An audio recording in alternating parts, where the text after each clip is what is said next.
I'm doing another first thing in the morning video, and I'm not really awake yet, so, you know, who knows what's going to fly out of my mouth. And my allergy pill hasn't kicked in yet, so I'm all nasally, or more nasally than usual. So, okay, that's my disclaimer. I wanted to show some of the things that my sister brought. She and her family were here for a couple of days. Her children's had to see a specialist down here, so they stayed with us. And I had hoped that she and I would be able to do a video together. But you know how it goes when someone comes to visit and you feel like you've just got all this time ahead of you, and then you blink twice and the whole weekend is over. So that's kind of what happened. But anyway, I did want to show some of the fun stuff that she brought. She finds the best deals at her Goodwills. I never find, I find some pretty good stuff here locally, but nothing like what she does. She brought me all of this yarn, and it's all cotton yarn, except I think this is an acrylic or maybe a blend right here, but all the rest of it is cotton yarn, which I tend to use almost exclusively nowadays. And I think she paid maybe 10 bucks for all of it. You know, these things are like 10 bucks each. So she got a great deal. And they're the ones that I need. I use a lot of white, and there's several of these big spools of white cotton yarn. And this one. And, you know, there's a couple of them that have little, I don't know, stains or something on them. And if you find, especially white cotton yarn at a thrift store and it's got some little stains here and there, don't reject it because of those stains. Because what I do is I just unspool really quite a bit of it, like the whole outside layer. And then you can use that to dye. You know, if you play with some fabric dyes, you know, boil some avocado skins and you'll get a nice pink dye. Or even paint it. If you have, you know, just leftover paints laying out, dilute it, put some water on it, and just roll your yarn around in it and let it dry, and you can color it that way. So don't reject light colored yarn just because it's got a few stains, because, you know, you can always work around that even if you can't get the stains out. I don't even try. I just usually will end up dyeing it or something. So she brought me several, and some have some, this has a variegated kind of color in it, and then the plain ones, these are awesome. I love these kind of natural colored cotton yarns. And then these little ones for, like, you know, making doilies, or you can slip beads on here and crochet bracelets. I've seen that on the internet. I know it can be done, even though I personally haven't done it. That a little acrylic one, and then another cotton one. So I am like set for yarn for a while anyway, which is good because I'm still working on my blanket. I'll try to show it a little bit. It's getting bigger and bigger, but it's kind of started as a scrap yarn blanket, and then I used up all my scraps, so now I just have to buy more cotton yarn to make a ball of just all different colored scraps. And then I just use the bobble stitch and just make rows and rows and rows of these bobbles. And it's long already, you know, but it's not as wide as I want it, and I don't know how wide I want it, but all I know is I'm not there yet. So I'll just keep going at it until I get tired of it and then call it done. But I really love this blanket, and I've showed it before, I think, and talked about it, and what I love so much about it is that it is functional. So many crocheted blankets and Afghans, you know, they've got a real open pattern with lots of little holes because it's a pretty lacy pattern, which is pretty, but it serves no purpose as a blanket, to me anyway. You know, I don't want air holes in my blanket. It defeats the purpose. So this is nice and solid. And I may end up actually putting this on a bed or something if I ever finish it. And I think I will, because it's coming along. So, I've got yarns. And she also sent some fabrics. She and my niece have one of those round knitting loom things, and they made this piece of something, which I think needs to be tied around a book or a something, or I don't know, but it is just quite lovely. And I love the stitch that little loom makes. It's just a basic knitting stitch, but it's very pretty. It's loopy and open, and actually very pretty. This would look cute tied up in hair too. Not my hair, but somebody's hair. Okay, I've also got, okay, somebody needs to tell me what these are. She says she sees these all the time, and she brought this whole stack, but I don't know what they are. They're these little weird size linen things, and it makes me think that they have something to do with wine, because they all have some kind of a little wine something embroidered on them, well, except for the chickens. I don't know what that has to do with wine, but everything else does. So I don't know if there's some kind of a wine bottle thing, or I don't know. What are these? Somebody tell me what these are. You know, they're not a handkerchief.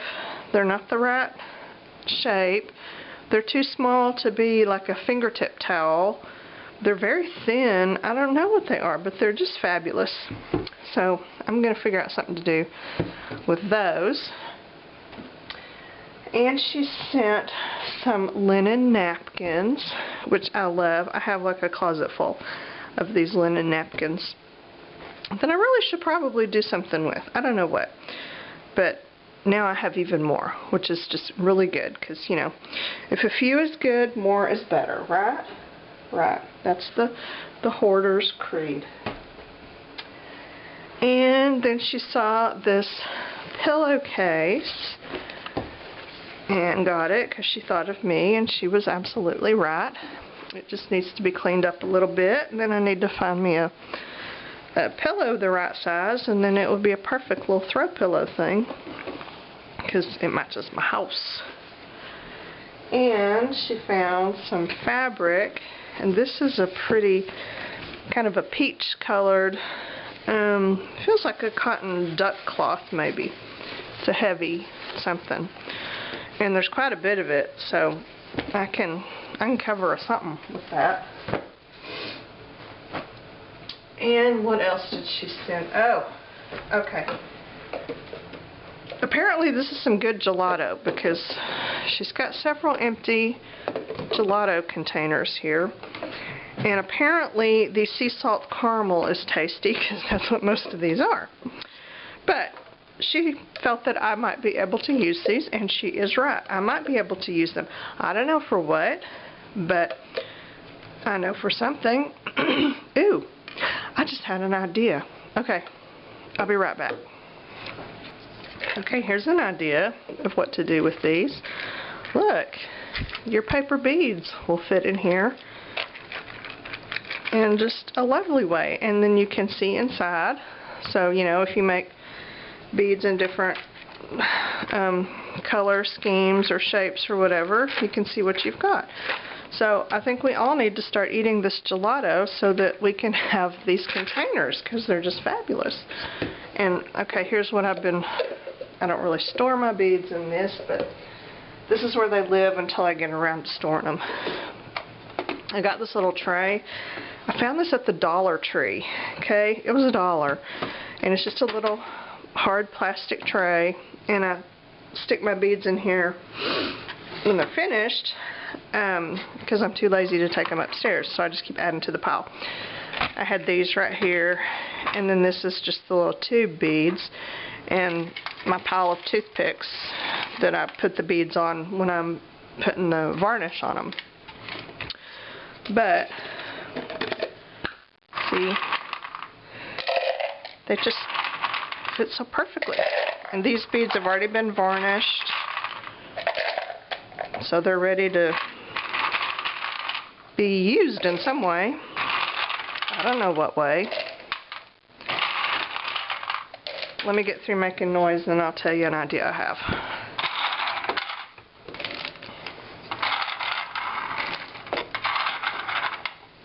Look. Perfect.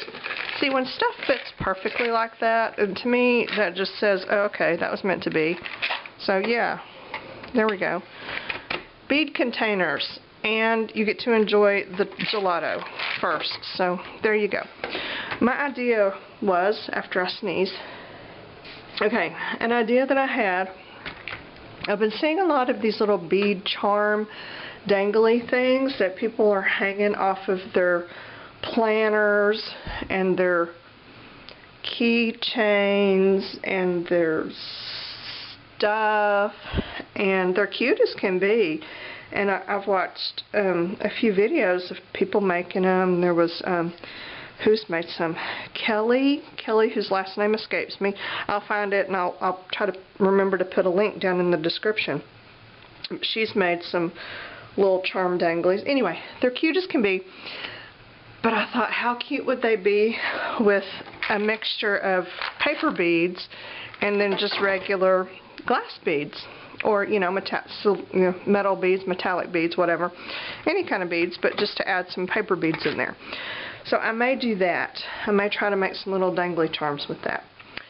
And just recently, oh, okay. I got to go get something. I'll be right back. While we're on the subject of paper beads, which I did not intend to talk about, but, you know, it came up, so here we go. The other day, I watched a video from...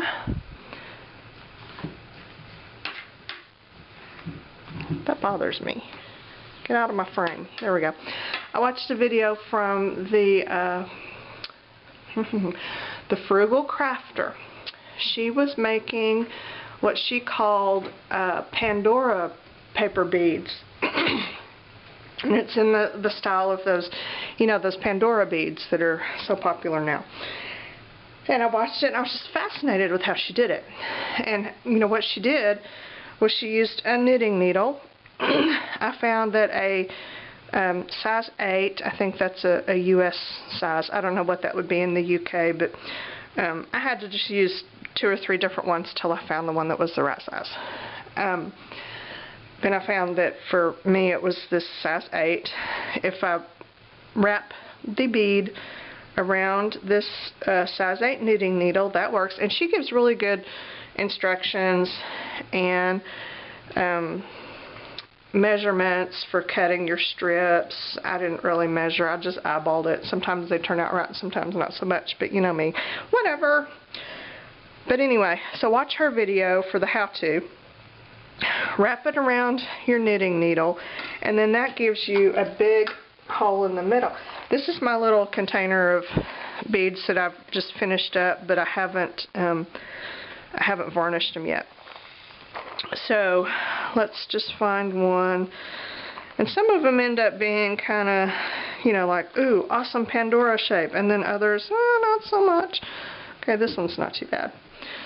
So you wrap it around the knitting needle and you get this big hole in the middle.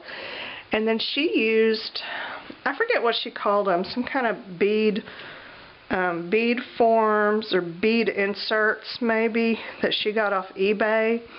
And I was looking at them, at what she was using. To me, they just look like eyelets. So I was like, well, why couldn't I just use eyelets? And I'm talking about the bigger size eyelets, you know, not the teeny tiny standard ones, but the ones that are a little bit bigger. I don't know what size these are. You know, it's the next size up from the standard eyelet. And that's what they look like. And I just happen to have on hand some shiny silver ones like this. So that's how I determined what size knitting needle I needed to use, because I wanted to use these as the inserts instead of having to buy a special, you know, something to use as an insert. I don't want to have to buy anything special. I want to use what I have, or something that I can get that's easily available. You know, and you can get those at any craft store. When you get them glued in and squished down a little better, they fit tighter. But you can see you get a Pandora bead, and you don't need any kind of special anything to do that. You can just use a shiny silver eyelet. And I didn't have a whole bunch of the silver ones. See, I had some that were white, so let's see if I can find one. I experimented with a couple of different kinds of silver embossing powders. Yep, that's about right. And I just kind of dipped the eyelet in some embossing ink and then the silver embossing powder, and they're not quite as shiny as the store-bought silver ones. I might go back and put a silver paint pen on it, but you know, they're not really reflective shiny either. They're kind of, nail polish. Maybe some silver nail polish would work too. I don't know. Anyway, this is just, you know, trying to use what I have, because I don't have a lot of the silver ones. I have some that are white, so, you know, you can kind of make do. If you have some kind of a metallic silver paint pen or embossing powders, you can turn them silver and make them do. But buying the already shiny silver eyelets, you know, those are easily available at craft stores or online, and they're very inexpensive, and plus they serve more than one purpose. You know, those bead inserts, they're just a bead insert. That's all you can do with them. And I really like things that you can do more than one thing with. So if I don't use all these for bead inserts, I can still use them for eyelets, because that's what they are. So there's a little tip for saving some money and some effort. And I found that I'm really liking making these kind of bigger, and these I made Pandora style, because you know they have the big holes so I can put the thingy in, but some of them are not. They just have regular holes, but they're kind of a barrel shape. I guess that's what I've been calling them anyway. It's just a barrel bead, and I really like that shape. So there you go. There's some bead ideas and a little tip for your paper Pandora beads. And then I'm going to play with these and maybe make some little dangly charm things, and we'll see what happens. So I'll keep you posted on that. I thought this was going to be a short video, and I'm getting sidetracked. Okay. Other things that my sister sent. Oh, she sent these, which is so funny because I coveted these last time I was at Michael's. And she saw them there and felt like they looked like me and thought that I needed them, and she was right. I was thinking too that they might just fit in here, you think? Yeah. Okay, see, look at what good storage these are already. I needed these. I just didn't know it. She didn't know it. Well, she knew it, but she didn't know what I needed them for. Now we all know. Oh, look, these are all shiny. These are great. Ta-da! Okay, clothespin storage.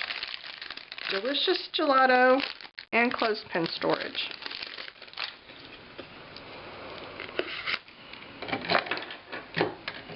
I could probably stand those up and they would look nicer, but you get the idea, right? Ta-da! Okay, there we go. Note to sister, I am almost out of empty gelato containers, so you better get to eating, girl, because I need some more of those. Alright, coffee break. Okay, she also sent some things. I'm sure she probably found this at a Goodwill or something. It's still all sealed up in its package.